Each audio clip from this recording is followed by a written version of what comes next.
I got so much motherfucking design on right now.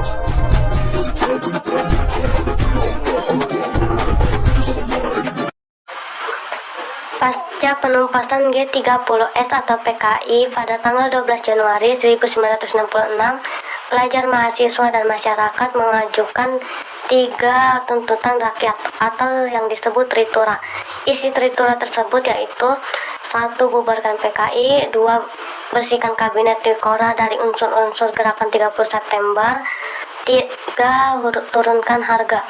Pada 11 Maret 1966, Presiden Soekarno memberi perintah kepada Letjen Soeharto untuk memulihkan keamanan dan kewibawaan pemerintahan yang dikenal super semar. Penataan stabilitas politik. Pada 12 Maret 1967 sampai 27 Maret 1967, Raymond Soeharto ditunjuk sebagai pejabat presiden. Ia membawa Indonesia ke masa Orde Baru. Ia membentuk beberapa langkah-langkah stabilitas politik, yaitu: 1. Pemulihan politik luar negeri, 2. Pemulihan hubungan dengan Malaysia, 3. Kembali menjadi anggota PBB, 4. Berdirinya ASEAN, dan penandatanganan deklarasi Bangkok. C. Penyederhanaan partai politik pada masa Orde Baru. Pemerintah menyederhanakan partai politik menjadi 3 kekuatan sosial politik berdasarkan program yang sama. 3 kekuatan tersebut belum dijelaskan. 1. Partai Persatuan Pembangunan atau yang disebut PPP, yang merupakan gabungan dari NU, HMUSI, PSII, dan PFI. 2. Partai Demokrasi Indonesia atau yang disebut PDI, yang merupakan gabungan dari PNI, Partai Katolik, Partai Murba, IPKI, dan Perkindo. 3. Golongan karya atau yang disebut Golkar. Partai politik demokrasi Paris Venture disederhanakan untuk membangun stabilitas politik. D. Pemilihan umum pemerintah Orde Baru. Adakan 6 pemilihan umum pada 1971 sampai 1997. Dimenangkan Golkar berkat dukungan aparat pemerintah dan ABRI. E. Pedoman penghayatan dan pengalaman Pancasila P4.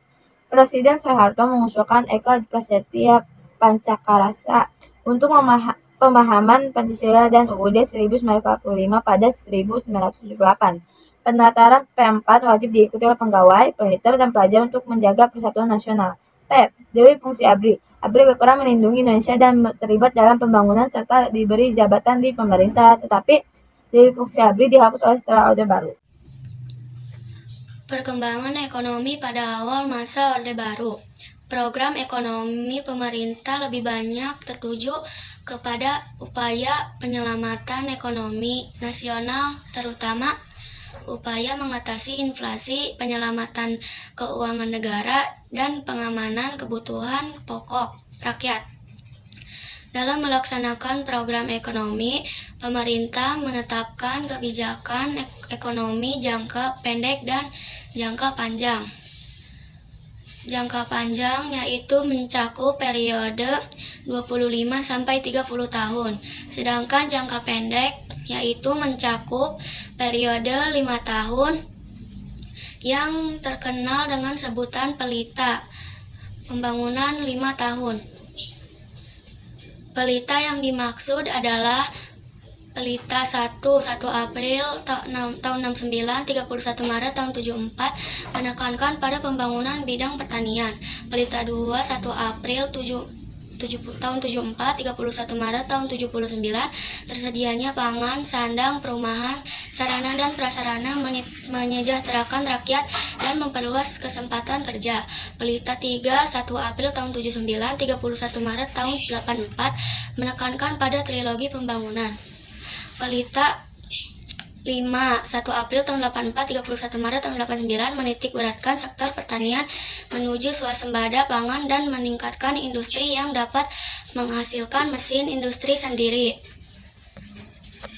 Pelita 5 1 April tahun 89, 31 Maret tahun 94 menitik beratkan pada sektor pertanian dan industri. Pelita 6 1 April tahun 94, 31 Maret tahun 99 masih menitik beratkan pembangunan pada sektor bidang ekonomi yang berkaitan dengan industri dan pertanian serta pembangunan dan peningkatan kualitas sumber daya manusia sebagai pendukungnya. kehidupan sosial. Pada masa Orde Baru, pemerintah telah berhasil mencapai stabil secara politik dan aman, dengan pertumbuhan ekonomi yang signifikan, mengurangi kemiskinan, kematian bayi, dan meningkatkan pendidikan dasar. Menunjukkan keberhasilan pemerintah Orde Baru antara lain, transmigrasi adalah program perpindahan penduduk dari suatu daerah yang padat ke daerah lain di dalam wilayah NKRI. Keluarga Berencana KB merupakan program pemerintah yang dirancang untuk menyeimbangkan kebutuhan dan jumlah penduduk. Puskesmas dan Posyandu adalah dua fasilitas kesehatan yang didirikan pemerintah untuk meningkatkan pelayanan kesehatan masyarakat. Puskesmas dibangun sejak ditetapkannya konsep puskesmas dalam rapat kerja Kesehatan Nasional pada 1968, sementara Posyandu hadir sejak 1984.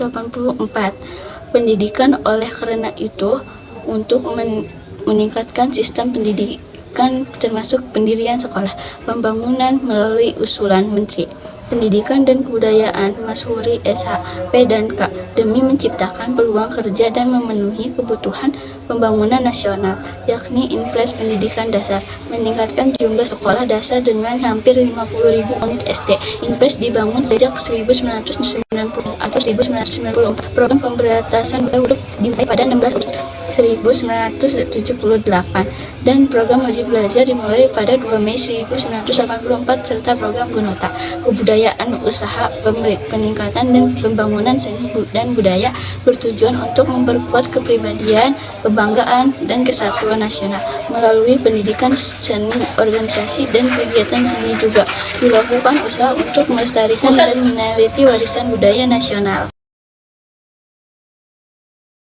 Terakhirnya gerakan reformasi. Reformasi di Indonesia dimulai setelah pemerintahan Orde Baru berakhir pada 21 Mei 1998 dengan pengunduran diri Soeharto dan kedatangan B.J. Habibie sebagai penggantinya. Tujuan reformasi adalah menciptakan perubahan sosial, politik, dan konstitusional. Meskipun Orde Baru berhasil mencapai kemajuan pembangunan yang pesat, kemajuan tersebut tidak merata dan kemiskinan masih terjadi di Riau, Kalimantan Timur, dan Papua. Fokus yang terlalu besar pada pertumbuhan ekonomi menjadi akar korupsi di Indonesia. Kebijakan politik yang otoriter dan sentralistik juga menghambat demokrasi dan partisipasi masyarakat dalam pembangunan. Situasi semakin parah saat krisis moneter melanda di Indonesia pada Juli 1997. Ini mempengaruhi ekonomi negara dan membuat nilai tukar rupiah terhadap dolar Amerika Serikat anjlok, menyebabkan penurunan pasar saham dan keberangkutan banyak perusahaan.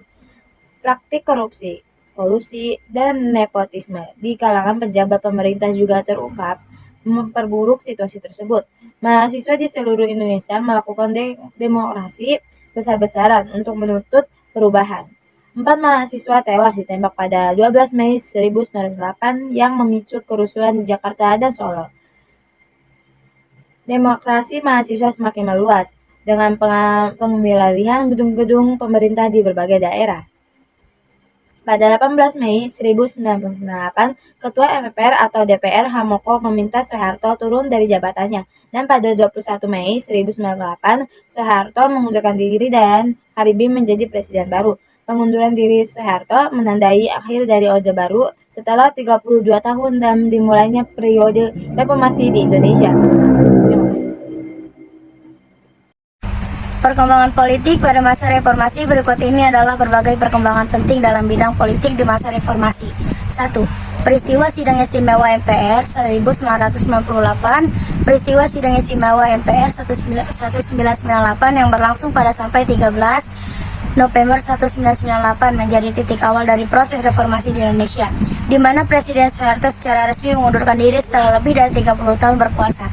Sidang tersebut membuka jalan bagi proses demokratisasi yang lebih lanjut di Indonesia. 2. Pengembangan otonomi daerah. Salah satu perkembangan politik yang signifikan pada masa reformasi adalah pengembangan sistem otonomi daerah.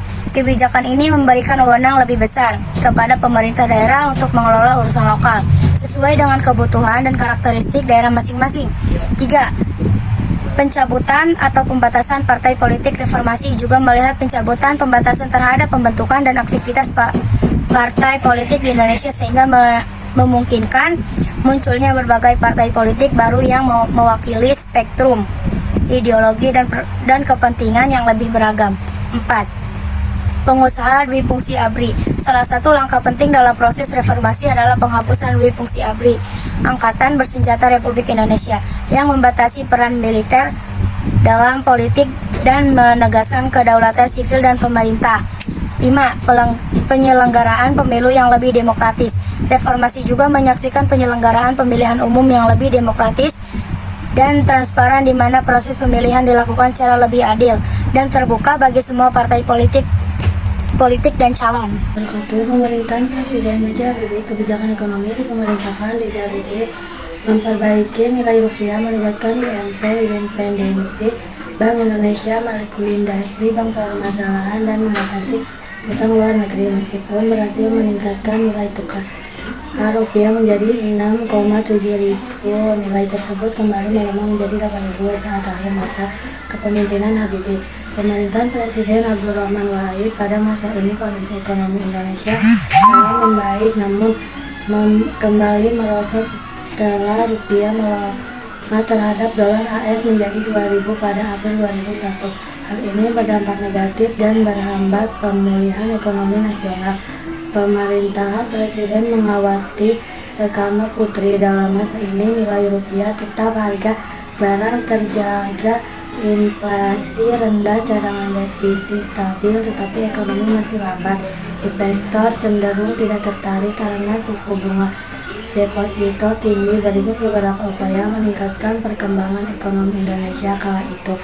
Meminta penundaan pembayaran utang sebesar US 5,8 miliar, mengalokasikan pembayaran utang luar negeri sebesar 1.016,3 triliun, kebijakan privatisasi badan usaha milik negara BUMN pemerintahan Presiden Susilo Bambang Yudhoyono. Perekonomian Indonesia pertumbuhan stabil di bawah kepemimpinan Susilo Bambang Yudhoyono dengan pertumbuhan ekonomi sekitar 5-6% per tahun, serta ketahapan terhadap krisis ekonomi Eropa. Kebijakan pemerintahan meliputi pengurangan subsidi BBM, BLT, dan pengurangan utang luar negeri.